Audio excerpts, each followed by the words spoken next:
I'm Schaefer, S-H-A-F-F-E-R. What were you called out here on today?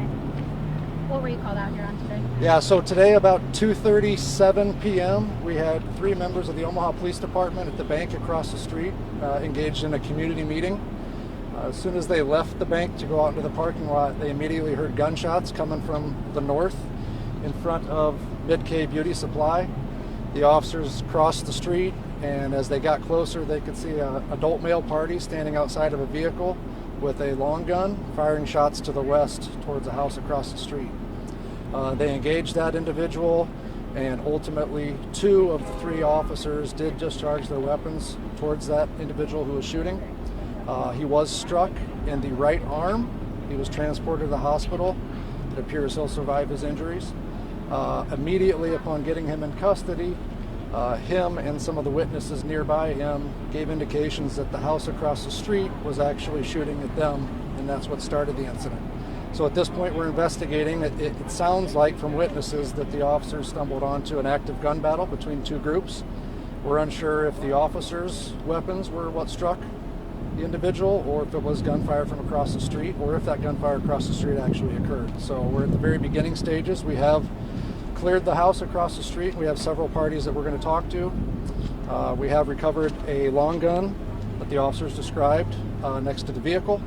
And again, the party that was struck was transported to the hospital for treatment. 2 of the 3 officers, preliminary reports are they discharged their weapons. They've been taken down to headquarters for further questioning. Both of those officers were in full police uniform.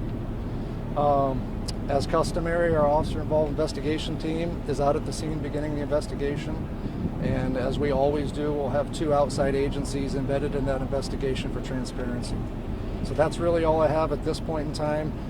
As usual, we'll give you an update either later today or tomorrow when more facts come in. But this is very fluid with a lot of witnesses from 2 different sides telling us different things. But we do have officers that witness this, which is oftentimes not the case. Can you tell us if there have been any arrests? Well, like I said, we do have a party in custody that officers saw discharging a weapon. The immediate need is for his well-being and treatment because he was struck. That will manifest itself as we get going, but yes, he is in custody and we did recover a weapon. Isn't that gray house there just west with the door open? Is that the one? Or? Yeah, it's the A-frame house there to the west. Are you looking for anyone? Is there any danger? No, we have no outstanding suspects that I'm aware of. I haven't been told that. And again, right now we know the party the officers saw discharging the weapon is in custody. We're still trying to ascertain what took place across the street. Why did the officers shoot him? I'm sorry? Why did the officers shoot the man? It's my understanding from what I've been told as they approached him, he was actively firing his weapon into a residence.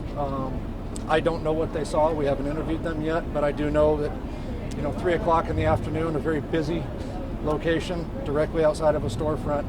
I'm not sure what they saw, but from what witnesses told us, they approached a guy actively firing a weapon in the city limits towards a house. It's a pretty scary situation.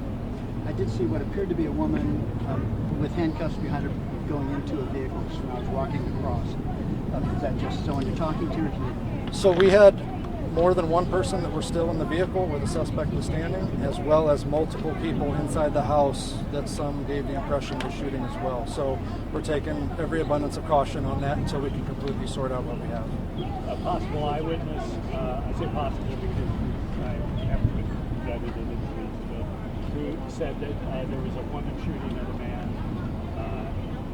and before the incident happened.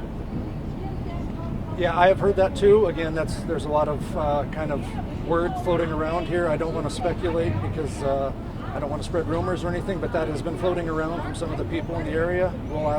We've got the people that we need to talk to, and we'll sort out if that in fact was the case. But you don't know yet if the ongoing gun battle, 2 ways was happening or not. No, like I said, I was told that when the officers approached, they saw one individual actively shooting his weapon. I do not know what they saw across the street. Was a long gun a shotgun or a rifle? At this point, too early to comment what type of gun it is. I did see it preliminarily, and it would be a shoulder-fired weapon, it looked like. With exchange of gunfire, was there any visible damage to any of the vehicles out here? Or? I really didn't look at the scene for that. just casually, I did notice at least one defect to the vehicle, but I didn't look particularly for that. How important is it to have those officers right across the street in a community meeting? I mean, did that stop something much worse? Well, our precinct is 200 yards from this incident. I mean, you can see our precinct from where this happened. I mean, it's in the middle of the city. You shouldn't have an active gun battle at 3 o'clock anywhere, but to have it happen within earshot of a police station, it's pretty brazen. I'm thankful that those officers were at a community meeting and stepped out and acted appropriately. It's hard to tell what they prevented. Had they not been here to act, we never know where this could have gone. So I'm thankful they were there today. Any approximate time when the road will open back up? That's probably the toughest question I'll get all day, and I'm not making any promises on that. We take these very serious. Obviously, we have officers that discharge our weapons. We leave no stone unturned so that we can be completely transparent and accountable. And I mean, they're going to take as long as they need. I understand it's a major thoroughfare, but it's too early to speculate. Do you know if the man turned his gun and pointed it or shot at the officer? I do not know the answer to that right now, just because we haven't had a chance to fully interview the officers. Do you know if they ordered you to drop his gun? I do not know that either. Our investigation will obviously get both of those questions answered. And as far as you know, no one has showed up to the hospital by personal vehicle from this or anything like that? I've not been aware of any injuries other than the one adult male with the wound to his arm. And no officers were injured in this incident either. So just the one party that we're aware of. Was the gang unit aware of this as a targeted residence? Is this a place they were familiar with? You know, I'm not going to speculate on that. I can probably get the answer to that, but I think what happened today was platonic. There was no operations. There was no police response. This happened to be officers that were in the area of something that happened, and they reacted. They just happened to come out of the bank and there was a shooting happening. There was a community meeting that was scheduled. The meeting had ended, and they were walking back to their vehicles when this happened. Do you know what the meeting was, what organization? It was actually a planning meeting for our Native Omaha Day celebration coming up later this year. So we have very regular meetings with the community to make sure that's a safe event, and that's where they were coming from. Thanks, Steve. All right. Thanks, Steve.